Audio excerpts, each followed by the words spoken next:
イエーイ、ありがとう、乾杯。イ乾杯エーイ。いつもりんごちゃんの方が高いシャンパン入れてくれてんのにな。ほんとムカつく。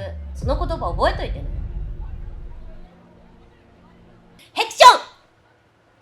ごめんなさい、くしゃみ出ちゃった。お酒飲むといつもこうなの。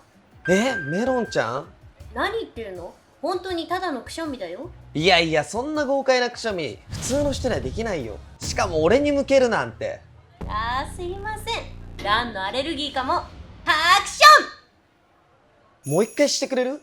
俺この飛沫なんか元気出んだよね。こん中に飛沫入れてよ。ョン。そう、俺はアブノーマル。